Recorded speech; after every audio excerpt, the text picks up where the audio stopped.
on Monday. But they have the 7 candidates, and they're doing a forum, and nobody's showing up. The place is half empty. So they called, why aren't you there? I said, because I don't want to fill up the place for them, right? And it's a little bit embarrassing, but they are having a hard time. But I want to just tell you that the pastor is an incredible guy, and I watched him on television a year ago, and he was talking about me, and I didn't know him at that time. And he said, well, look, he's going to be the best leader. He's going to be the best for the economy. He's going to be the best on ISIS. He's going to take care of ISIS, and he's going to take care of the border and all of the things that I talk about. And he's going to get rid of Obamacare and give us great health care as opposed to what's going on with all of the problems. And all of these things. And he may not be as pure as we think, but he's really good, and he is a great Christian. And that's what I wanted to hear. And I will tell you, Christianity is under siege, whether we want to talk about it or we don't want to talk about it. And if I said some of the things about Christians that I've said about the Muslims, where we have a problem, and it's a problem we have to talk about, and I brought it out, I took a lot of heat for bringing it out, and I will tell you that now people are saying he did a great service. Just like when I brought out illegal immigration, everybody went crazy about Trump. How could he say that? And then about 2 weeks later, everyone's trying to say, well, you know, Trump's right, because they see the murder of Kate in San Francisco and Jamil in Los Angeles and so many others, the tremendous crime, and what it does to your economy. So I brought these things out. I feel I have an obligation to bring them out. You know, remember, I'm self-funding my campaign, so I don't have anybody speaking in my ear.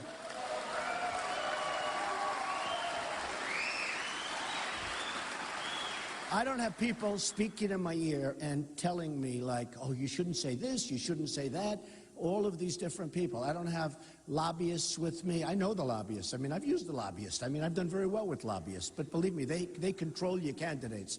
And special interests, they control your candidates. But I've turned down millions and millions of dollars. I feel foolish actually doing it. You want to know the truth. I said, no, I don't want your $5 million. No, don't give me $2 million. I go back to, you know, it's just not my way of life. I always was like, hey, I have to say this. I was very greedy. Now I'm going to be greedy for the country. We have to take in money. Greedy for the country. Because we have very stupid people running our country. You know, when you look at these deals, they're very stupid. I used to say they're very incompetent, but they're really beyond. I think stupid's a better word. You know? Sometimes the press, they say, I resonate with these big crowds because we get the biggest crowds. I mean, and we were in Lowell, Massachusetts. It was incredible. In New Hampshire, we had a couple of crowds that were unbelievable recently, but all throughout the term. And they said, he's plain spoken. Plain spoken. I went to Ivy League College. I went to the Wharton School of Finance. I have a better vocabulary than anybody back there. Look at all those cameras. This is like, are we in the Academy Awards? Is this the Academy? And look, they're all live. Look at that, all live. I never can make a speech without live cameras. You know, I always have to be careful. These other guys come in, and nobody's there. They have no press, they have nobody. Nobody cares. But you know, when they say plain spoken, and then I started thinking about it, and I said, you know, you can be super genius. You can have all of the things that you want to have. You can do everything right. You can be the greatest academic in the world. But where is there a better word than stupid to describe what's going on? There is no better word. There is no better word. You know, you look at the different things. So I just have to say this because, you know, I'm a true believer, and you're many true believers. I hope all. Is everybody a true believer in this room? I think so. But Christianity is under tremendous siege. And if I said that about Christians, I would have less backup than by saying it about Muslims. I had tremendous backup. Now everyone's saying, wow, it was such a great thing to say because now everybody's talking about it. I mean, people flying planes into the World Trade Center. Let's talk about it. People are shooting in California. People are shooting in Paris. 130 people killed in Paris. Nobody wants to talk about it. We have a president that doesn't want to say radical Islamic terrorism. He doesn't want to talk about radical Islamic terror. He doesn't want to even mention it. It's like it doesn't exist. It exists. And I'll tell you something. If I said that about Christians, and if I said banned, I'm telling you, I would have had less difficulty. And that's pretty sad because we're Christians.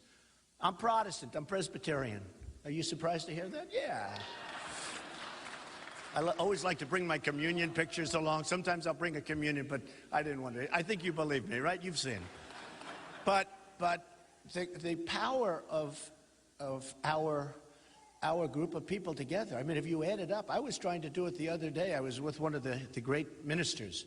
And I said, you know, if you think about this country, because now you're talking about men and women, you're talking about together. So the group is larger, Christians in this country is larger than men or women. And I said, how many Christians do you think? And it could be like 240, 250 million, you know, a big portion of, and yet we don't exert the power that we should have. Now, I think some of the churches are afraid of their tax status, to be honest. You know, they're afraid they're going to lose their tax status if they get too political. Some of them just can't endorse. But, you know, the fact is that there's nothing the politicians can do to you if you band together. You have too much power. But the Christians don't use their power. They don't use your power. And honestly, you have, by far, it's the strongest. I mean, you talk about lobbies. You have the strongest lobby ever. But I never hear about a Christian lobby. I hear great people, like the pastor. I hear some unbelievable people. Many, many friends are ministers, and lots of them have endorsed me already. But I have to tell you that we don't hear about strength, and we have to strengthen, because we are getting, if you look, it's death by a million cuts. We are getting less and less and less powerful in terms of a religion and in terms of a force. And honestly, whether it's one leader or a number of people, potentially you have tremendous power. When they don't want to say Merry Christmas in department stores anymore, I won't shop at places that don't say Merry Christmas. Guess what? I don't do too much shopping because, no, it's true. When I see these stores and they have a red wall and they have nothing on it, they don't want to say Merry Christmas anymore. I say, why don't you say Merry Christmas? Well, we're not allowed to. The owner doesn't want us to. These big department stores, they're not allowed to. And I'll tell you one thing. I get elected president, we're going to be saying Merry Christmas again. Just remember that.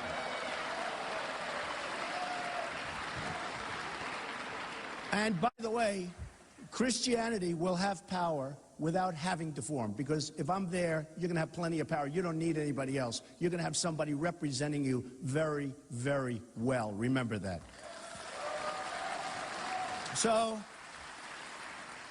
So it's an honor to be here, and I know you're packed, and they have another auditorium that's even bigger than this, and it's packed, and the press won't talk about that. They never talk about it. So look at that, even up there, every little seat right up there in the corner. I'm packed right up. And then we have thousands of people in another auditorium. It's amazing. And, Cruz was here a couple of weeks ago. He had 500 people. We have thousands. He said 300. That's right, 300. And you were there, but you got my hat on, so I think I have him. But, okay, I'll reduce it. I mean, whatever it was. I mean, they always say more for other people. I mean, Bernie Sanders comes in. This Bernie Sanders, he has 3,000 people at an event, which was great. I had 12,000, same day. They said, Bernie Sanders' event was amazing. He had this massive crowd of people. Unbelievable. He had 3,000 people. I had 12,000 people. The news said, Donald Trump was here today. He made a speech. Never mentioned the crowd. I said, what? It's unbelievable. It's unbelievable. And I'm telling you right now, in Massachusetts, they're all most of the candidates are up there, wasting people's time, frankly, because they have nothing to say. A guy like Jeb Bush, who the hell wants to listen to this guy? Right. I mean, here's a guy, spends $100 million. $100 million. He's in practically last place. A new poll came out. He's at 3%. With 100, wouldn't you love it if he could give it to the wounded warriors or the vets or something? He's terrible. He's terrible. And that's why we haven't had victories. And by the way, speaking of victories, look, you have to go out of caucus. Oh, we're wasting time. I'm giving you my word. I built this great company. I'm really good at this stuff. We will make our country so rich again, so strong again. We're going to do it. We can't put these people in. They don't know what they're doing. When I say we're going to create a border, we're going to build a wall, they're politicians at the beginning. Now they're starting to say, oh, we're going to build a wall. They don't know how to build a wall. They wouldn't know how to, they don't know where to go to the bathroom. Look, they're politicians. But all of a sudden, every once in a while now, I'll hear one of these guys, and I'm coming back, say, we're going to build a wall. Oh, good. You think they know it's going to be a prefab? Or do you think they know anything about it? They don't know anything about it. They'll never get it approved. They'll never get it done. You know what stopped the wall? They were going to build it years ago. Environmental impact statement stopped the wall. Can you believe it? There was a snake or a turtle or a toad or something. It's true. And yet China, in the middle of the South China Sea, is ripping the ocean apart and building military bases, right? You know, and landing and runways for military planes. And I guarantee they won't worry too much about the environment. They don't worry about the environment. They worry about, you know, getting the job done. But it's just so interesting. So when I look at what's going on, and when I see what's going on, and the kind of crowds we have, but we're all wasting our time. You are, I am, everybody. And I'm wasting a lot of money, but I don't even count the money. Because honestly, it doesn't matter. We can turn this country around. We can make great deals instead of these stupid deals like that deal with Iran is embarrassing. And did you hear Kerry yesterday? He was saying, yes, some of the money will be used for terror. We expect that. Used for terror? Okay, I assume they have, like, clauses at least. There's no clause in it. Yes, we expect that some of the money has been used and will be used for terror. It could be a lot. And I'm saying, can you imagine a guy talking about that? We gave them $150 billion, and he's talking about the money's going to be used for terror. And it's okay with him. These are not smart people. Maybe they're smart, but they're not streetwise. You know, we're being beaten, actually, by Mexico, by China, by smart people, but we're being beaten by cunning people. They're more cunning than our people. Our people are babies. You know, we negotiate, we talk about global warming, and China's there laughing at us, and then they say, oh, yes, we agree, we agree. But China's agreements don't kick in for, like, many years. You know, you heard that. Ours kick in immediately. Their agreements don't kick in for many years. What do we have? I mean, why are we doing this? It's so incredible. They have no I've made a lot of money with China. I do great with China. The largest bank in the world is a tenant of mine, pay me a lot of rent. Great people. I get along great with them. I get along great with the Mexicans. I have thousands of Hispanics and Mexicans working for me. Tens of thousands. Over the years, tens of thousands. I think I'm going to win the Hispanic vote. People say, oh, no, you're not. Oh, no, I actually think I'm going to win I think I'm going to win. There's my man. There's my first vote. There's my first vote. Beautiful. Thank you. That's great. Thank you. Thank you. And you know, it's interesting because in Nevada, you saw the numbers come down. I'm #1 in the polls with the Hispanics, and everyone's like surprised. I'm not surprised. I create jobs. They don't want, you know, if people are here legally, they don't want other people coming in and taking their jobs. And a radio announcer from New York who has an all-Spanish network was on television the other day, and he said, you know, it's really strange. All the people that call in the show, they're all Spanish, all Hispanic. He said, all the people that call in, they're all like Trump. So he's saying, you know, and they was asking me if I was surprised. I said, I'm not surprised because, #1, I love them. They're great people. But #2, I'm going to create jobs. I'm taking jobs back from China. I'm taking jobs back from Japan. I'm taking jobs back from Mexico. I mean, Nabisco is moving their big plant out of Chicago into Mexico, right? Who wants to have that? Nabisco. No more Oreos, you're right. It's my first statement. No more Oreos. That's a good thing, not a bad thing. Especially if they use that water. No more Oreos. We're not using no more.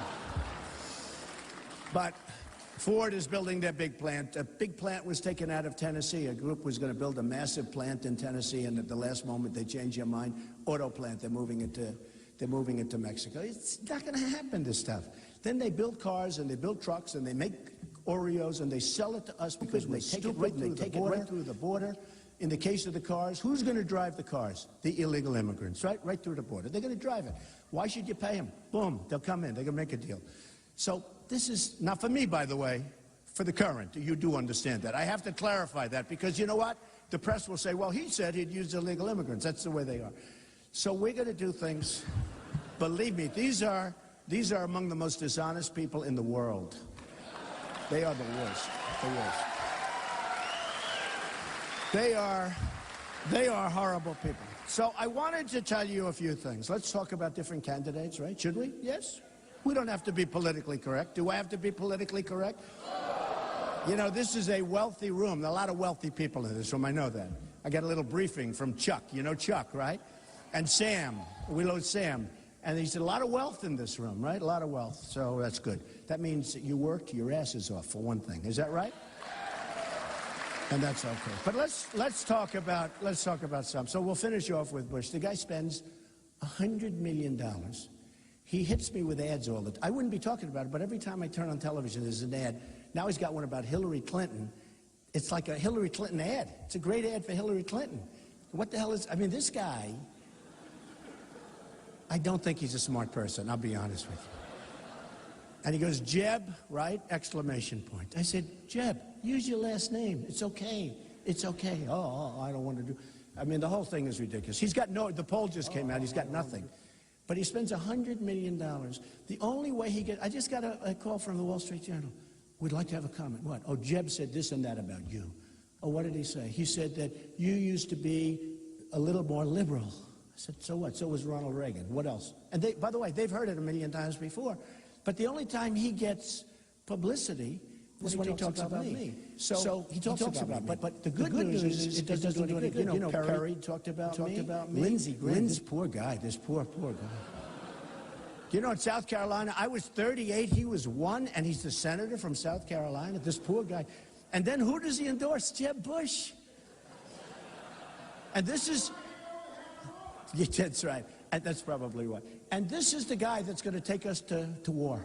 This is the guy that we're leading. You know, they're talking about, well, I know so much about war. What he's saying about the war with Syria is so wrong. It's so wrong. He doesn't know what he's talking about. And we'll be in there. You know, we've spent now probably $5 trillion. $5 trillion. We could have rebuilt our country 3 times over. And we listen to these people. These are people that are not smart. I mean, these are people that don't know what they're doing. They don't understand. I watch Lindsey Graham, and everybody says he's an expert on war. He's an expert on war? If I had a fight with him right now, he'd be out of there in seconds. He'd be out of there in seconds. This guy's not an expert. He's not an expert on anything. I don't think he's even an expert on getting elected because, you know, frankly, if he had to run a race today, I don't think he'd get 2% of the vote in South Carolina. But I see him, and I see this guy, and he's endorsing Bush. And I'm saying, what a waste of an endorsement. But the endorsement doesn't mean. So Bush is going to get all of his followers. You know what his followers are? 0. 0. Did you see he left the campaign at 0? So you know, those endorsements, we don't want to waste a lot of time with them. But you look at Perry, you look at him, you look at Bobby Jindal. He was vicious toward Trump. He started off, he had 5. He hit Trump, but he had nothing. Okay? You could name all of them. I mean, honestly, Jeb had 17. Now he's down to 2. Okay? After spending 100, wasting 100 million in his last ad, he uses his mother in the ad. And his mother's a nice woman, but he uses his mother. I said, Jeb, ISIS doesn't want you to be using your mother. They want to deal with you, Jeb. You're going to have to get out there yourself, Jeb. Weak. Weak, pathetic people. Low energy is a better term, right? Low energy. You know, the Chinese don't have low energy. They come into my office, they're raring to go. They got more energy. Wow, let's go. Boom, boom, boom.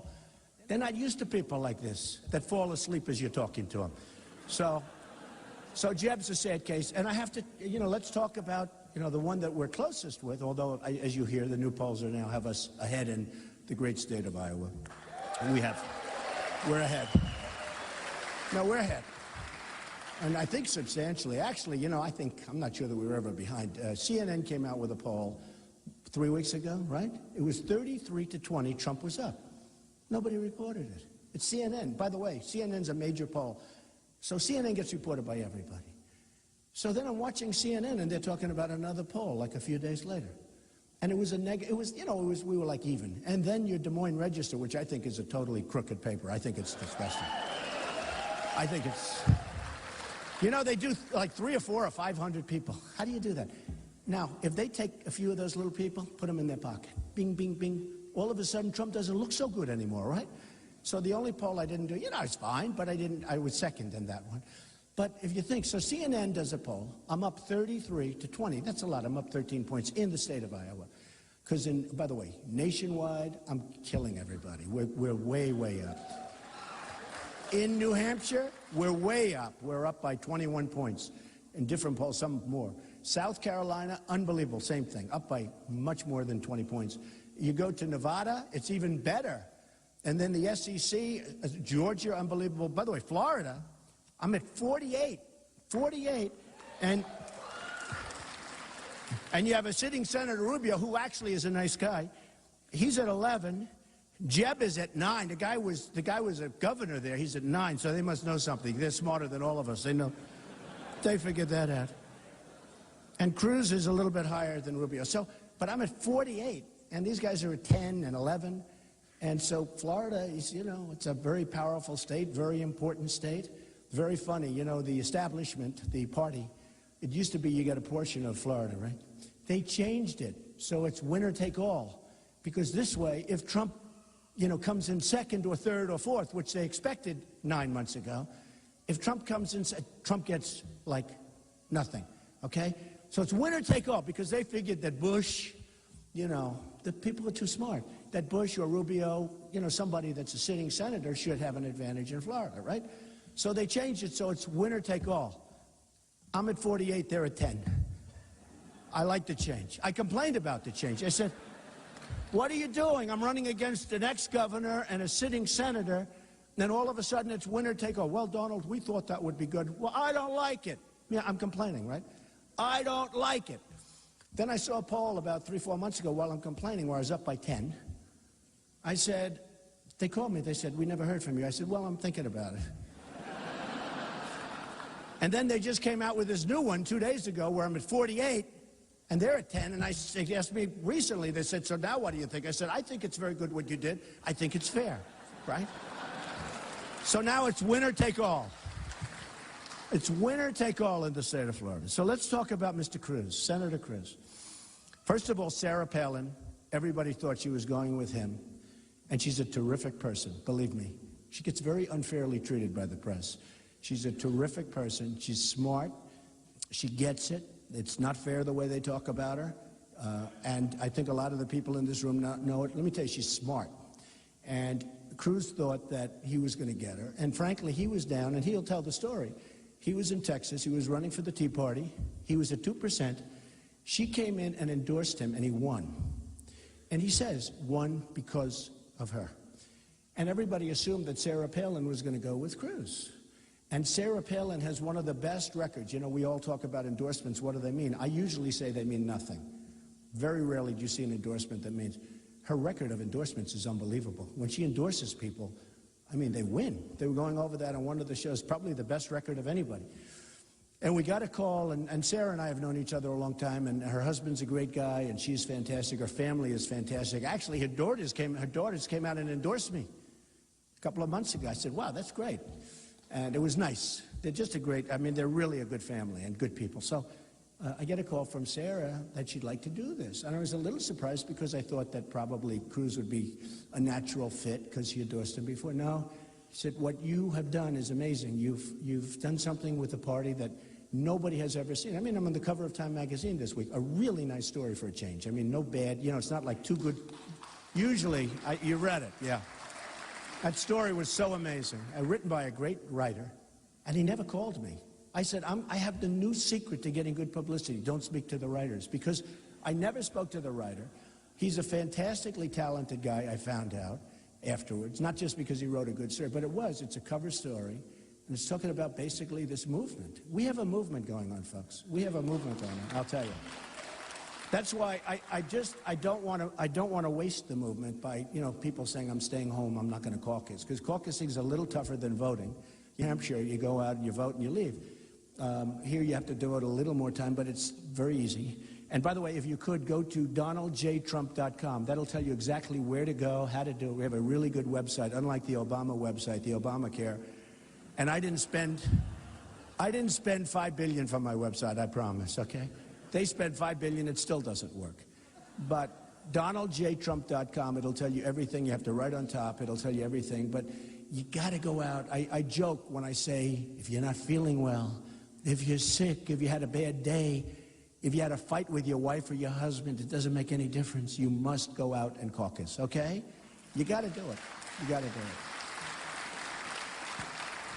it. And you saw yesterday the big poll came out where if the people go out, Trump wins like in a landslide. If they don't go out, it's very close. In other words, if you just go by people that have been doing it for years, but they think they're going to have a record, a record crowd of people. And I think you are, just like they had in Fox. Roger Ailes, a great 24 million, probably 25 million after it's adjusted, but they had 24 million people watch the debate, the first debate. They had 23 million people watch the debate, CNN debate, which is the largest audience in the history of CNN. That's not because of Bush, and it's not because of all the people that were up there that will put you to sleep just to look at him. It's because of Trump. I hate to say it. You know? And Roger Ailes told me, he said, look, you know, we get, you know, these were not big audiences prior to this year. He said they were shocked. They were shocked. When they saw the numbers, they were shocked. I said, I wasn't shocked. And it was good. And the last debate was my favorite debate. I think we did really well. But we've done well, and all the polls show we've won virtually every debate. And virtually every single poll. They have polls now where you poll who won the debate. They have polls on everything. I love polls. Because I'm number one in every poll, so I love it. If I was number 2 or if I was number 10, I would never be, the word poll wouldn't be in my vocabulary. But Roger said, you know, never seen anything like this. And basically, that's what Time Magazine says. It said, there's never been anything like it, so we don't want to waste it, so you have to get out there. So with Senator Cruz, he's very devastated that he didn't get Sarah Palin. And at least he's open. Actually, he was very angry. Then his daughter wrote a very brilliant letter that got a lot of, I don't know, did anybody see that letter? She wrote such an incredible letter. And everybody read it. It was all over the place. And he actually said, she's a great woman, which was nice. But here's the thing. She went with me because she sees what's happening. She wants to make America great again. These politicians are not going to be able to do it. And I've said Ted has a lot of problems. Number 1, Canada. He could run for the Prime Minister of Canada, and I wouldn't even complain because he was born in Canada. Okay? He was born in Canada. It's a serious thing. They just did a poll. 36% of the people feel that it's a serious problem. So you have law professors, Lawrence Tribe, Harvard Law, one of the great experts on the Constitution, a true expert. And he said, it's a question. He said, it's untried, you don't know. The word don't know is not acceptable, because you know the Democrats are going to sue. If he ever got the nomination, within 2 days, there's already 2 lawsuits been filed. But they don't have standing. I have standing to sue. Can you imagine if I did it? Should I do it just for fun? Huh? Should I do it? You know, I'm the one that has standing. Any of the candidates has standing. It's so nasty, though. Oh, I'm so good at that stuff. It's so nasty. And then another lawyer came out and actually said, very top constitutional lawyer, said he does not have the right to run because he was not born on the land. Now, he was born in Canada. He was born on Canadian land, on Canadian soil. And, you know, John McCain had the problem, but with John McCain it was different because he was born on a military base and both of his parents were citizens. In this case, his mother was, but his father wasn't. But he was born in Canada. And there's a big theory out there, this has been going on for a long time, that, you know, he may not be able to run for president because you have to be born on the land, you have to be natural, you know, all the different things. We don't have to go into it. But there's a big risk that if he runs, and if he should win, and I think we're going to win without anything. I really believe that. I don't think it's going to matter. I don't think it's going to matter. I really don't believe it's going to matter. That's probably why I want to save the legal fees. You know, if I thought it was going to matter, maybe I'd do it, but maybe I wouldn't either. But I have actual standing to do it because of, you know, the fact that I'm a candidate against him. But if he runs, and if they sue, let's say they're running against Hillary. She's not going to jail because she's being protected. So she gets the nomination, right? And the first thing they're going to do is bring a lawsuit. So you're going to have a candidate that you don't even know if he can run. And the problem that you even have, as voters, there's doubt. In other words, there's doubt. There's serious doubt. And some people say there's no doubt that he's not allowed to run. And I'm coming more and more to that way of thinking. When you speak to the other person who just came out, I won't even give you names, you can look it up, but a person came out, great constitutional scholar, said he is not allowed to run. He cannot run because he wasn't born on our land. And that's a big thing. That's a really big problem. So you've got that problem. I said go to court, ask for a declaratory judgment, and I've done that numerous times. You go to court, in other words, there's a dispute or you know there's going to be a dispute. You can go to court, ask for a declaratory judgment, so the courts rule on it. And that way he has a ruling. He can get a ruling, but even that has to go up. But he can get a ruling. You go to court, you get a ruling. Okay, that's number one. Number two, you know, he's a man of the people, right? And he's going to take in the banks, and he's going to rein in those banks, because those banks have been ripping you off, right? And in his declaration, his financial disclosure form, which is a very important form. I mean, mine's 100 pages, almost 100 pages long with tremendous numbers in it. And, I have very good people, and they do it, and, I haven't been challenged. There's nothing to challenge, I don't think. I mean, if there is, I guess there is. I think somebody could make a mistake. But so he's got 2 banks. He's a smart guy. But we didn't know that. So they found out Goldman Sachs. So he's a low-interest loan from Goldman Sachs, and he's personally guaranteeing it. Then they find out a week later, oh, he's got another bank, Citibank. So they say, why didn't you disclose this? Well, the reason he didn't disclose it is because he wants to be a man of the people. He doesn't want to know that Goldman Sachs, he doesn't want you to know that Goldman Sachs is making him low-interest loans, favorable loans, that he's got a personal guarantee. He's not going to do anything bad to Wall Street, and he's not going to do anything bad. Not that he should. But if you want, I think Wall Street's making too much money. I think we got to rein in some of these hedge fund guys. I mean, frankly, okay? I'm a Republican, and I'm telling you that.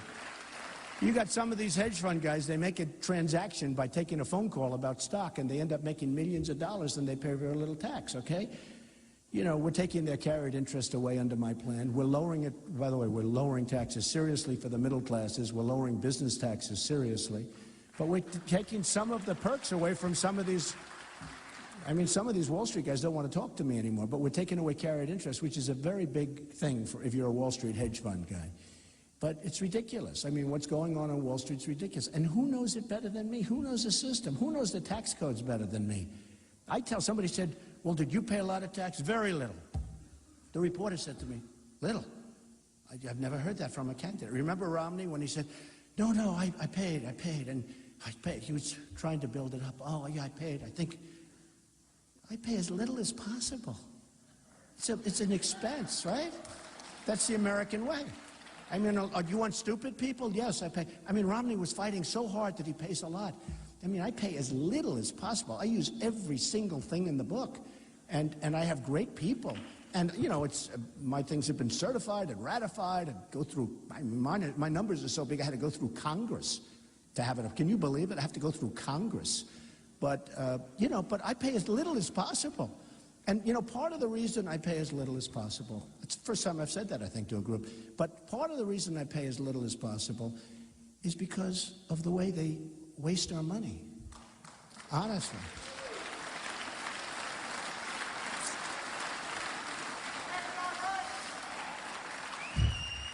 And you people are no different. When you see 2,300 Humvees, armor-plated, the best in the world, going over to Iraq or going to Syria or going to our soldiers, but not for our soldiers, we're giving them to our allies, right? A bullet's fired in the air and they run. And the enemy picks up. And the enemy now has 2,300. Can you imagine that? 2,300. I figured that was a mistake, like 23. I said 2.3. 2,300 of the best vehicles in the world. Now, we have wounded warriors who I love all over the place. These people are amazing. Their attitude. You meet them, they're happier than I am. It's true.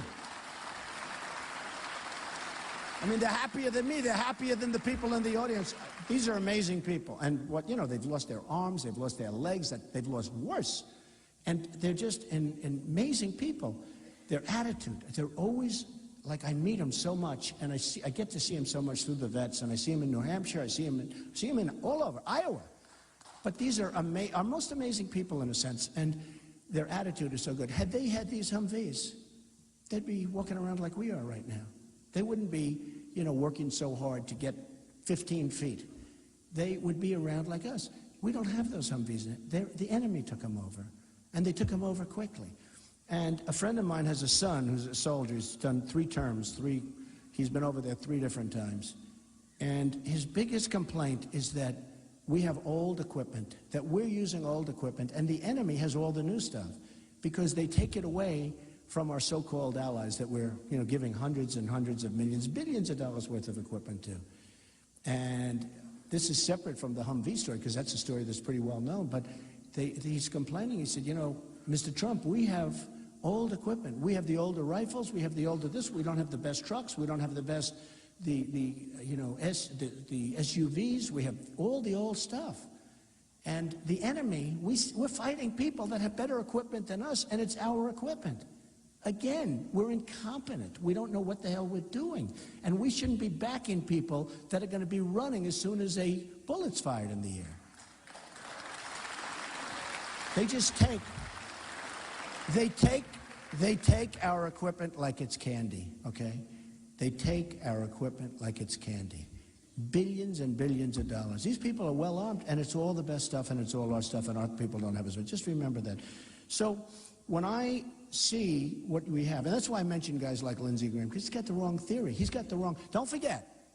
Now I'm bragging. You know, for years I didn't want to talk about it but now I'm open. 2003, 2004, I was totally against the war because I said, if you knock out Iraq, what you're going to do is you're going to destabilize the Middle East. Iran's going to take over Iraq, which they're doing. They've already done it, essentially. They're going to get the second largest oil reserves in the world. They're taking over Syria. They're taking over Yemen, but they're only taking over Yemen because they want Saudi Arabia. So we can protect Saudi Arabia, but they've got to pay us. We don't get anything. What do we get out of it? What do we get out of it? Think of it. We protect all these countries. We get nothing. They pay us peanuts. We got to start using our head. I don't mind protecting them. I don't mind protecting South Korea. I love South Korea. Many friends. Probably not so much after this, but that's okay. I got to do what's right. No, I have no lobby in South Korea. I have no lobby. There's no lobbyists from South Korea saying, you can't say that, Donald. I guarantee you, these politicians, because the things that we do are so stupid, but they're not stupid. They're smart if you're a politician. It's bad for the country, but it's good for them. Because the lobbyist goes to him and says, look, we got to protect South Korea. I get a retainer for millions and millions of dollars a year from South Korea. I get a retainer for millions and millions of dollars from China. When you see these things, you think they're really dumb. But they're not dumb for the politician, because the politician is doing that because he's going to get campaign contributions for years to come from South Korea and from these other countries. That's why this all happens, folks. That's why, in front of a big group from Iowa recently, I said, must have had 4,000 people, and it was fun. And I said to him, I feel so foolish not taking the money. Can I take it? I promise I won't be influenced. And they all stood up. No, they're screaming no.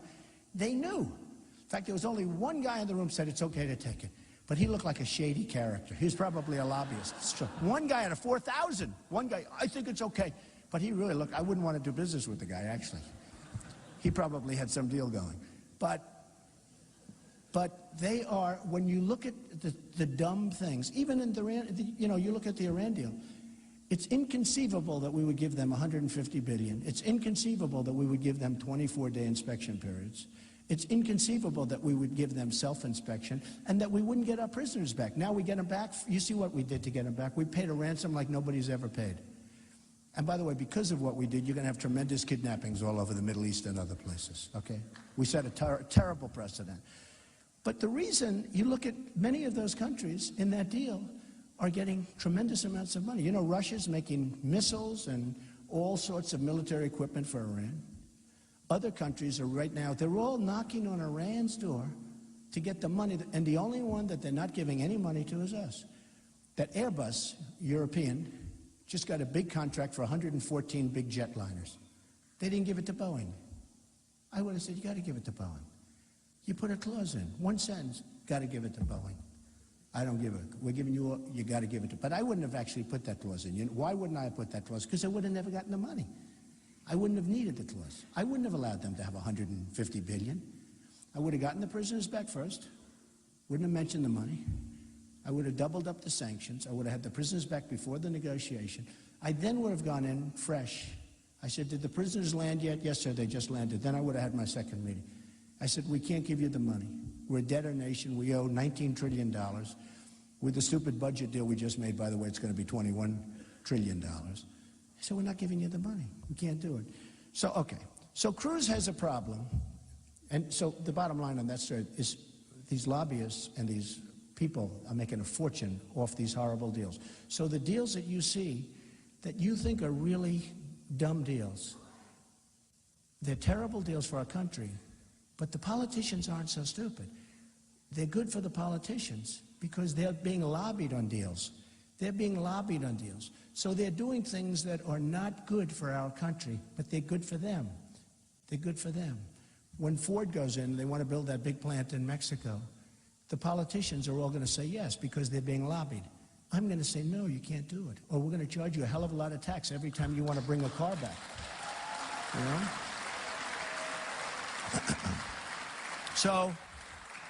So Cruz has that problem. He has the bank problem. And he got a lot of other problems. Plus the fact he was weak on immigration. We won't even say that. He took an ad recently. He's talking about eminent domain. Let's talk about eminent domain. That Donald Trump is in favor of eminent domain. What do I know about eminent domain?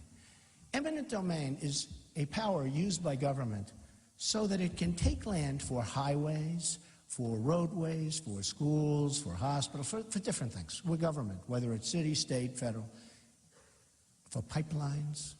So we have these people, these really, actually, people that have been living off the trough, the so-called conservatives. National Review, you know, it's a failing magazine, okay? It's failing. Nobody reads it. Nobody reads it. I mean, it's got nothing going. It's so bad, and yet they got together, and in order to get some publicity, right? They got, I think, 22 guys. 22 mostly losers. Some of them I like. I don't like any of them now because they wrote something, but no, some of them I like. They always asked me to be on the show, like Glenn Beck. He'd call me, would you be on my show? Would you? And it wasn't that I didn't want to do a show.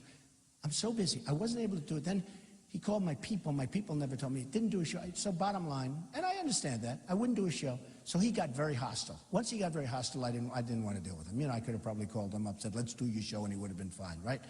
But that's the way it works. That's the way life works.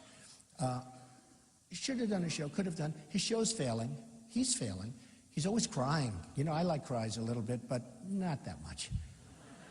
Wouldn't I look bad if I was crying? How would you guys feel about Trump would cry? How would China feel if I walked in crying because I couldn't make the right deal? You ever see this guy, Glenn Beck? You ever see Glenn Beck? Yeah, I cried when I was 1 year old. I was a baby. And my mother, who was great, she was from Scotland, she said, even then you didn't cry very much. Okay, I don't want to cry. You know, I think crying's fine, but, I mean, I see this guy, he's a sad sack, and he cries. So Glenn Beck was one of the people that wrote the thing. And by the way, he is failing. His thing is going down the tubes. He got fired from Fox. And I see a thing the other day where it's a Glenn Beck from a couple of years ago said he'd support Obama or Hillary over John McCain. I said, what's that? I supported John McCain. And he had to apologize. He said to me, did you see where he said that I supported Obama over John McCain? I was on John McCain's committee. And you know what happened? I supported McCain, he lost. I supported Romney, he lost. I said to my wife, this time I'm going to do it myself, okay? Enough. I don't like that.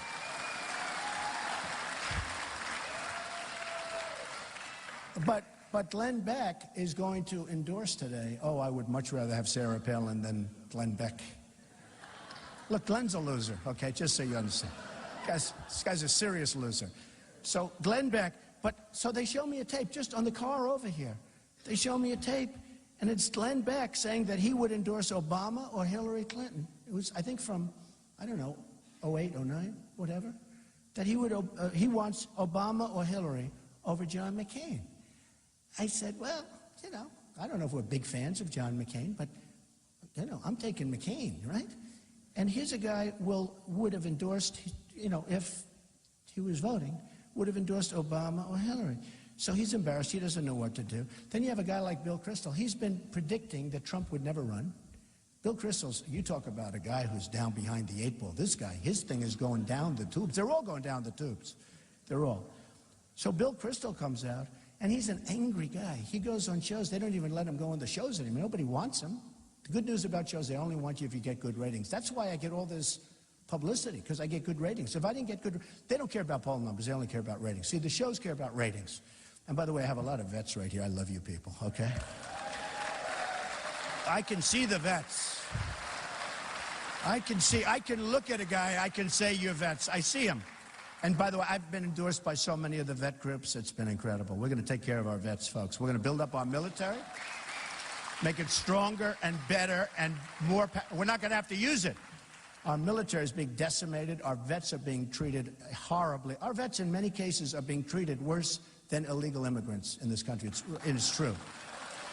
We're going to take care of our vets. So Bill Kristol is a guy, they don't even want him on television anymore. He's angry because I ran. And somebody wrote something that was so great. It was so great. And I have to read just a few of these paragraphs because it was so well written. And it's something I don't like doing because I hate to read stuff on, it's so boring to read, right? But this was a very, Doug Eibendahl, who's a very respected guy, and he wrote a story about, they did this stupid National Review. How boring would that be? 22 people.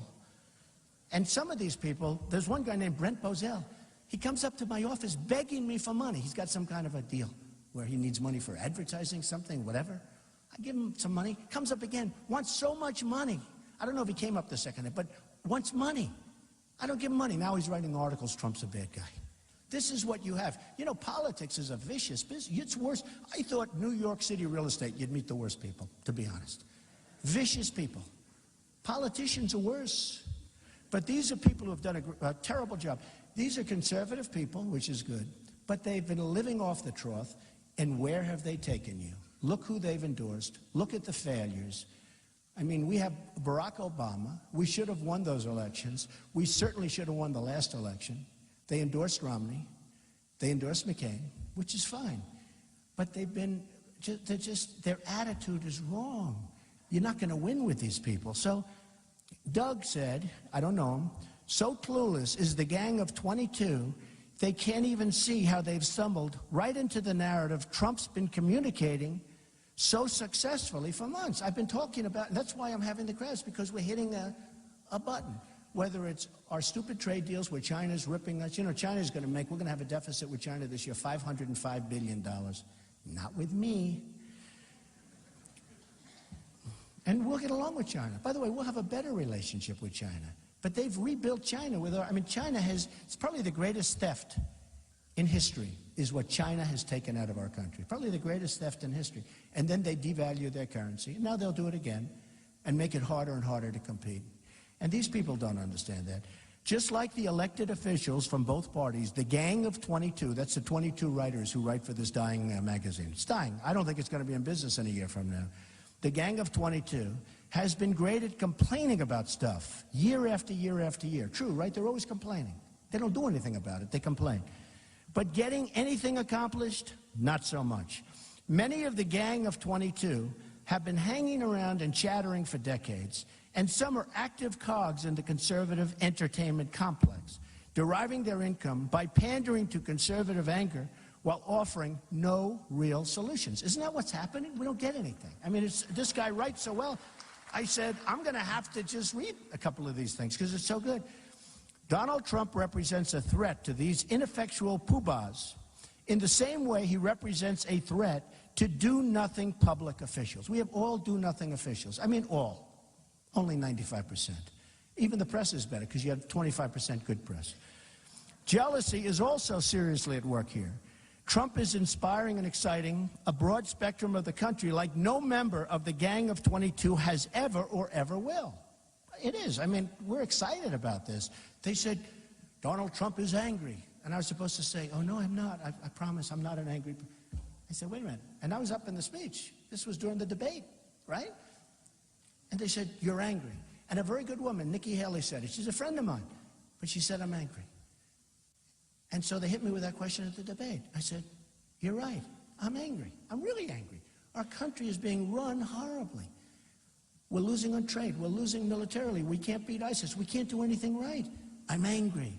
But I'll be happy very soon if I win because we will take it all back and it's going to go quickly. We're going to be happy and we're going to win again.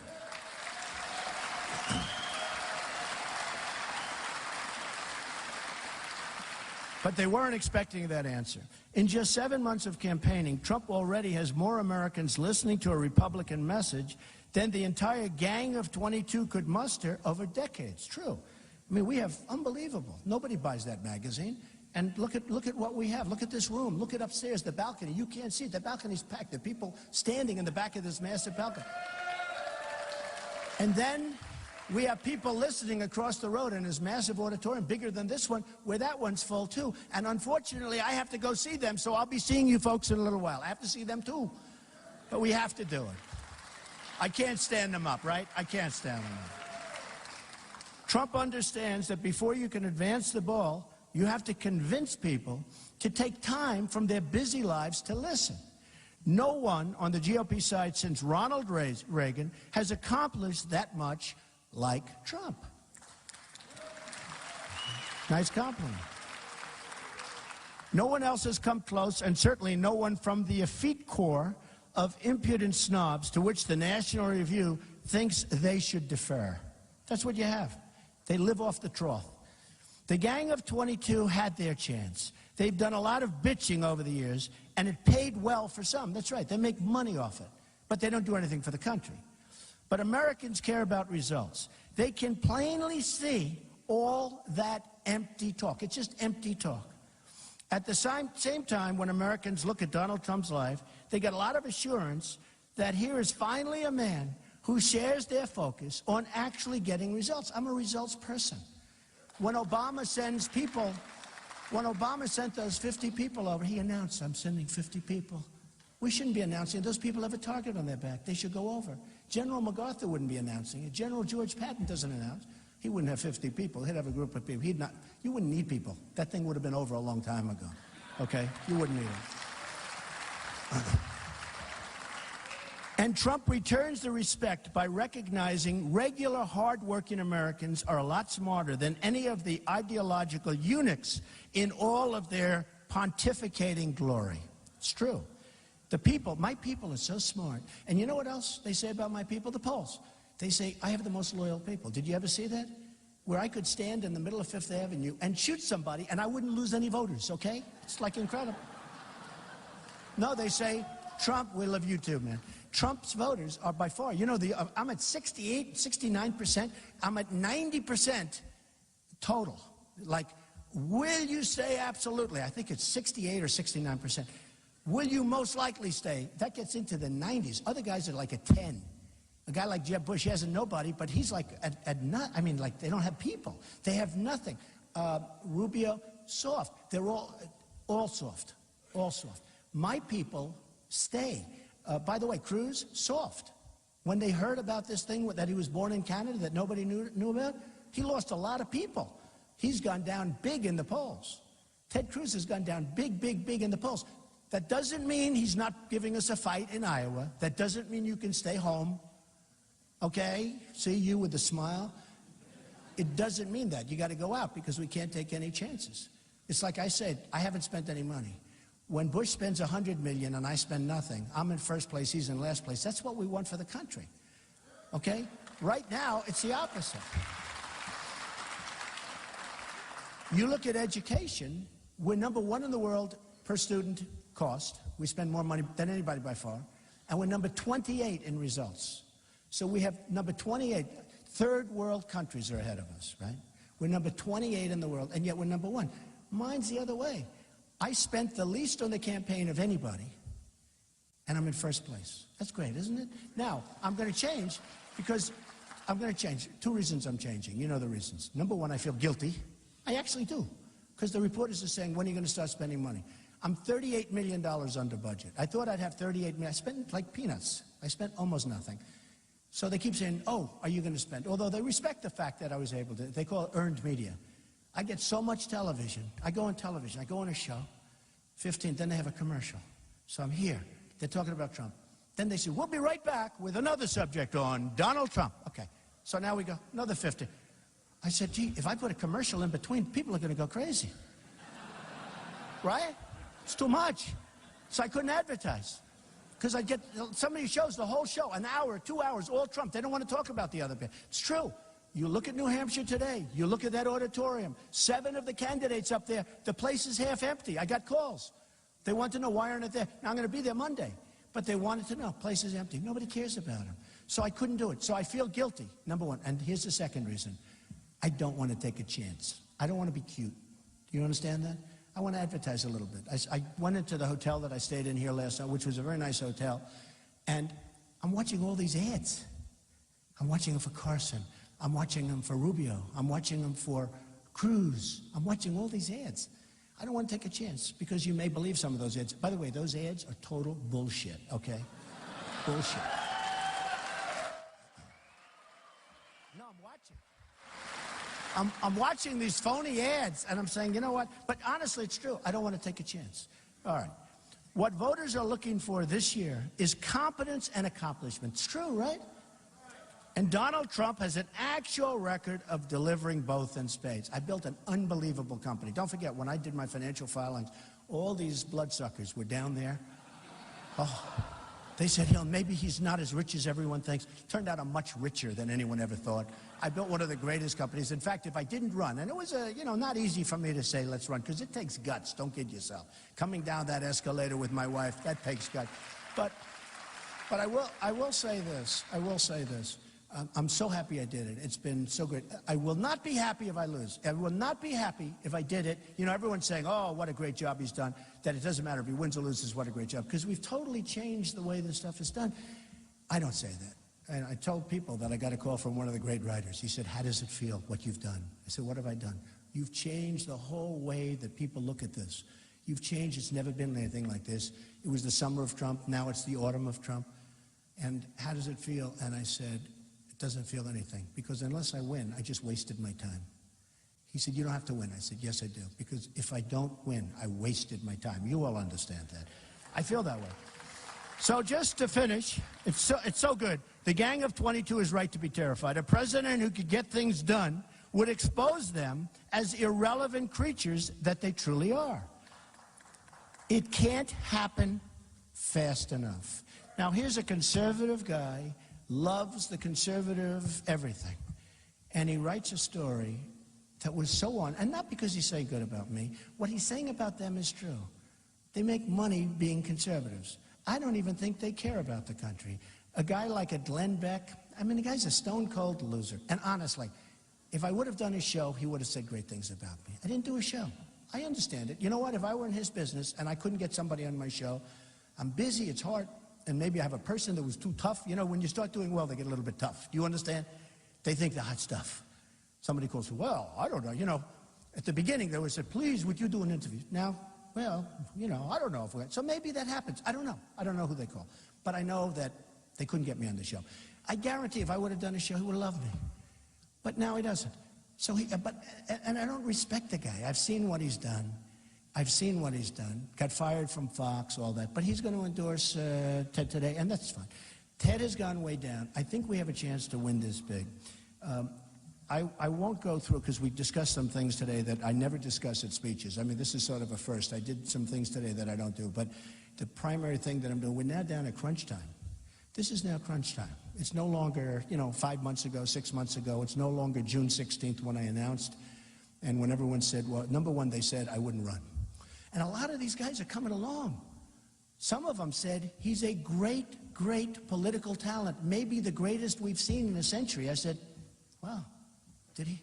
They said he makes speeches for an hour and a half without any notes. Not bad. I don't use teleprompters. Isn't that nice? Isn't that nice?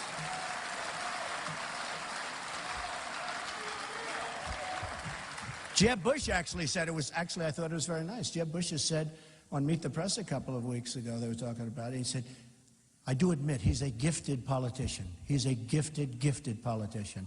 Then he said it again, and I said, my wife said to me, why is he saying that? I said, I don't know. I wouldn't be saying that about an enemy. I'm not saying anybody's gifted. I say they're all stiffs. It's easier than that.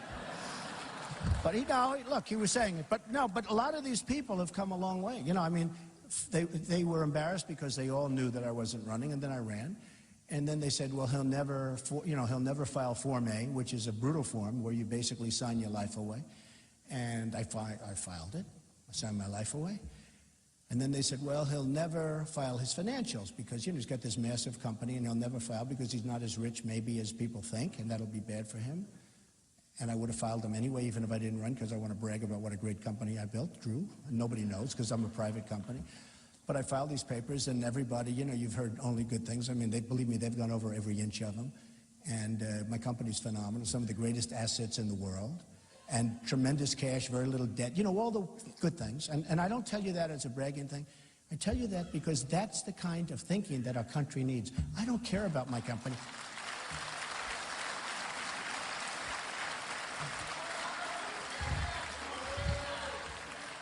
I don't care about, and this is true, because I don't care if somebody said, well, would you have a conflict? I don't care about my company once. If I win this thing, I won't even be thinking about it. Ivanka will run it. My kids will run it. It's easy. I don't want to waste my time. Who cares? This is so important. This is historic. I mean, if I buy another building in Manhattan, or if I buy a building in Scotland, I have Turnberry, the great Turnberry Resort. I have Doral. I have the great Doral Resort in Miami, one of the great resorts of the world. I fixed it. It's incredible. It's brand new. It's beautiful. And all of these things, I love doing it. But I have some of the great jobs in the world. And Turnberry is where they play the Open Championship, the biggest tournament in golf. That used to be referred to as the British Open, but the Open Championship. And, I own the greatest stuff. And I may never even see it again, if you think about it. Because I'm not going to be like Obama, where I fly on an old 747, spewing. He talks about the carbon footprint. So he's given a thing. Our biggest threat is global warming. Oh, what about ISIS? What about Russia? What about, now, Putin called me a genius, that's good, but I don't know if he's playing with me. We have to figure that out. But I think I'll get along great with Putin. Wouldn't it be nice if we actually got along well with Russia? Wouldn't that be a good thing? Is that right? I think I'll get along great with Putin. I think I'll get along great with a lot of people. I think I'm going to get along great with a lot of people. Got along with Democrats. I got along before I was doing this, I got along with the Democrats, with the Republicans, with the liberals, with the conservatives. I get along with people. But wouldn't it be great if we actually did get along great with Russia? And if we got along so we wouldn't have to spend all of these tremendous funds? We're going to do that anyway, because we have to build up our military. By the way, building up our military, especially for you guys, that's the cheapest thing to do. Because nobody's toying with us. Nobody's playing with us, okay? We're decimating our military. I don't know if you know it. General Ordiana left, and he said, we are least prepared that we've ever been. He did that on a show. Because all our generals, they go into talk shows. I wouldn't want my generals. I don't want my generals on talk shows, fellas. Do we agree? I don't want them on a talk show. I don't want them, because you know what? They'll say one little half a sentence, and the enemy learns something. I don't want our enemy to learn. I want to be unpredictable. We need unpredictability.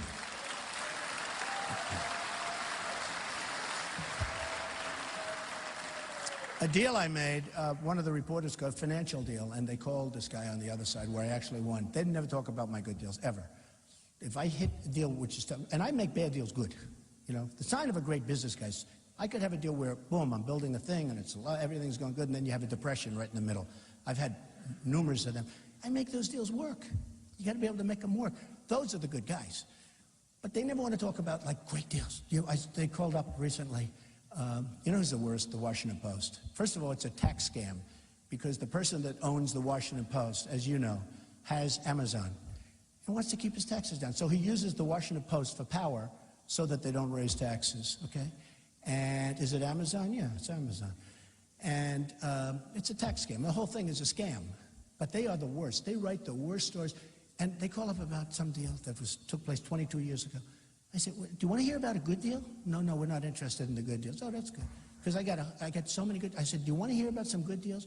Washington Post is a tax scam. Remember that. Remember I said it. It's a way of buying influence. That's all it is. Because it's a losing newspaper, but it's a way of buying influence so they don't raise taxes on a much bigger enterprise than the Washington Post. Just remember that. Nobody understands that stuff. A lot of people, I said that once before.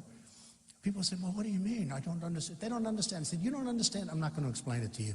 But it's very simple. Total tax scam. But here's the thing. We're going to make our country great again. You have to go out. You have to caucus. If we lose this thing, and losing to me is going to be coming in number 2. Now, everyone says to me, please don't say, even my people, please don't say that. Please don't say that. Because if I come in number 2, I could have said that's a victory. It's not a victory. It's not a victory. Not for me, it's not.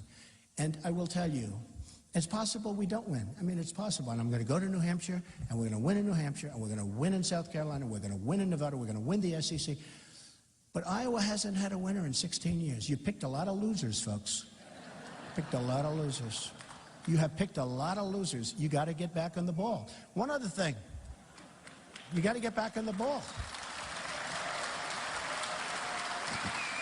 I mean,